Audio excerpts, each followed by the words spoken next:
আসন্ন ত্রয়োদশ জাতীয় সংসদ নির্বাচনকে কেন্দ্র করে ঢাকা ১৯ আসন সাভারে তৎপরতা বেড়েছে রাজনৈতিক দলগুলোর। নগর ও উপশহর মিলিয়ে গঠিত এই আসনে রয়েছে নানা শ্রেণী পেশার ৭,৪৭,০৭০ জন ভোটার। আগে থেকেই রাজনৈতিকভাবে গুরুত্বপূর্ণ ঢাকা ১৯ আসন। জাতীয় স্মৃতিসৌধ, জাহাঙ্গীরনগর বিশ্ববিদ্যালয়, ক্যান্টনমেন্ট, ইপিজেড সহ নানা স্থাপনা ও কলকারখানা এই আসনকে আরও গুরুত্বপূর্ণ করে তুলছে।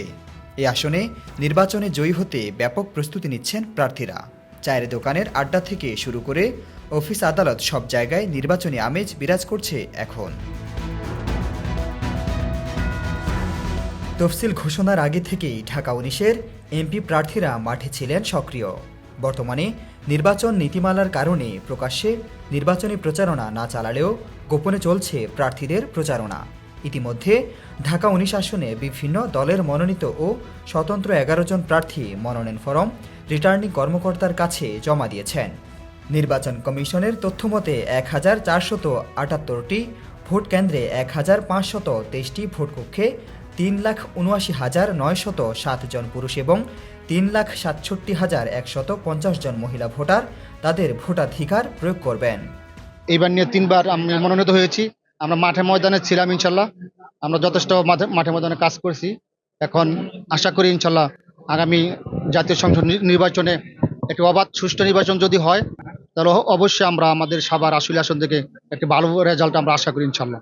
গণ অধিকার পরিষদ ঢাকা ১৯ সাভার আশুলিয়ার মনোনয়ন ফর্ম আজকে আমরা আমাদের নেতাকর্মীদের নিয়ে সাভার উপজেলা রিটার্নিং অফিসারের বরাবর আজকে আমরা জমা দিলাম এবং আমরা আশাবাদী যে সাভার আশুলিয়াতে তারুণ্যের যে দল গণ অধিকার পরিষদ, সেই তারুণ্যের দলের একটি বিশাল একটি বিজয় হবে ইনশাল্লাহ। হেভিওয়েট প্রার্থীসহ সকল প্রার্থীরা প্রতিপক্ষকে মোকাবেলায় নিচ্ছেন ব্যাপক প্রস্তুতি। এতে বোঝা যাচ্ছে এবারের নির্বাচনে ঢাকা ১৯-এ ভোটের লড়াই হবে হাড্ডাহাড্ডি। বাংলাদেশে এই নতুন প্রেক্ষাপটে ৩৬ দিন আন্দোলনে একটি সরকার পতনের ফলে আমরা চাচ্ছি একটি সরকারকে যাতে সুষ্ঠু নির্বাচন করার জন্য সহায়ক যা পরিবেশ, সেটাও আমরা কিন্তু আমাদের জায়গা থেকে দায়িত্বশীলতা পরিচয় দিচ্ছি। যে আমি প্রতিপক্ষকে কখনোই দুর্বল ভাবি না, এখনো ভাবছি না। আমি মনে করি যে এখানে সুন্দর ভোট হবে, আর যারা ভোটাররা ভোট দিয়ে তার যোগ্য প্রার্থীকে করবে, এখানে কত ডিফারেন্স হলো, আমি অনেক ভোটে এগিয়ে আছি কি নেই, এইটা বিবেচ্যের বিষয় না। পরিবেশটা সুন্দর থাকা দরকার, মানুষ যেন ভোট দিয়ে তার যোগ্য প্রার্থীকে নির্বাচিত করতে পারে এই এলাকার জনপ্রতিনিধি, এটাকে আমি গুরুত্ব দিচ্ছি। জানুয়ারি ফেব্রুয়ারি মাসের যে ১২ তারিখে নির্বাচন হবে, আমরা আমাদের নির্বাচনী কার্যক্রম দীর্ঘ প্রায় ১ বছর যাবৎ আমরা এখানে পরিচালনা করছি। তফসিল ঘোষণার আগেই আমরা প্রত্যেকটা এলাকায়, প্রত্যেকটা মহল্লায় আমরা গিয়েছি।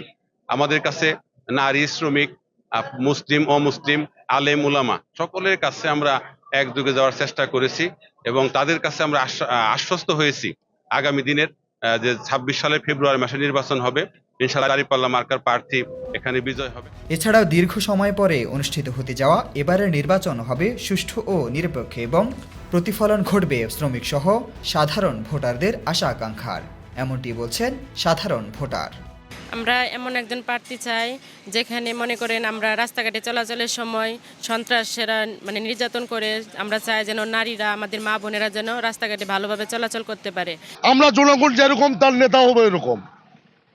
এখন আমরা বাংলাদেশের মানুষ বুঝে গেছি, আমরা আমাদের ছাত্র সমাজ, নতুন ভোটার এরা বুঝে গেছে কাকে দেশ চলবে, কাকে দেশ আর আবার সেই আগের পরিস্থিতি হবে। আমি এরকম একটা প্রার্থী চাচ্ছি যারা কিনা নারীদের একটু নিরাপত্তা দিবে, নারীরা যাতে রাস্তাঘাটে চলাফেরা করতে কোনো সমস্যা না হয়, তারা যেন তাদেরকে যেন কেউ কোনো নির্যাতিত না করতে পারে, এই ধরনের সুবিধা দিবে। যে যার মতো যে যার ভোট সে যে নিজে নিজে দিতে পারে। আর আমরা পরিবেশ কর্মস্থলে আমরা যেখানে সবাই চাকরি করি সেখানে যেন আমাদের পরিবেশটা, কর্মস্থলটা আমাদের একটা দিতে পারে। পোলাপান যে লেখাপড়া করে শিক্ষিত হয়ে ভালো একটা চাকরি পায় না, যাতে একটা চাকরি করতে পারে। আর গ্যাসের ব্যবস্থা, এলাকায় একটা হাসপাতালের ব্যবস্থা করতে হবে। আসলে ভোট কেন্দ্রের নিরাপত্তার যে বিষয়টা, এটা আমরা সবাই প্রত্যাশা করি যে যারা নারী ভোটার আছে তারা যেন অবশ্যই ভোট কেন্দ্রে নিরাপদে ভোট দিতে পারে। নির্বাচনকে সুষ্ঠুভাবে সম্পন্ন করতে সরকারের নির্দেশনা অনুযায়ী পরিপূর্ণ প্রস্তুতি গ্রহণ করেছে নির্বাচন কমিশন।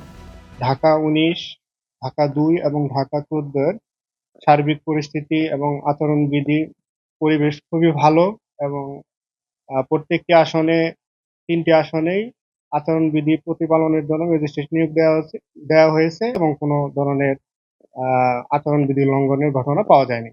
আমার ২৭৫টি ভোট কেন্দ্র রয়েছে। এই মুহূর্তে আমরা প্রতিটি কেন্দ্রে সিসি ক্যামেরা লাগানোর জন্য আমরা ব্যবস্থা নিয়েছি। এছাড়াও আমরা প্রতিটি কেন্দ্রের রাস্তাঘাট এবং অবকাঠামো, প্রতিষ্ঠানগুলোর অবকাঠামো, বাউন্ডারি ওয়াল সহ অন্যান্য বিষয়গুলো আমরা সংস্কার করছি। পরবর্তীতে নির্বাচন কমিশন হতে আমাদের ফোর্স ডিপ্লয়মেন্টের যখন পরিপত্র বা নির্দেশনা আসবে সেই অনুযায়ী ফোর্স ডিপ্লয়মেন্ট। আসন্ন জাতীয় সংসদ নির্বাচনে ঢাকা ১৯-এর হেভিওয়েট প্রার্থী সহ সকল প্রার্থীরা নিয়েছে ব্যাপক প্রস্তুতি। সুষ্ঠু ও সুন্দরভাবে অনুষ্ঠিত হবে এই নির্বাচন, এমনটি আশা করছেন ঢাকা ১৯-এর ভোটার ও প্রার্থীরা। এখন শুধু অপেক্ষা ও দেখার বিষয়, সাধারণ ভোটাররা ঢাকা ১৯-এর নেতৃত্ব কার হাতে তুলে দিবেন। নিউজ ডেস্ক, জয় জয় দিন।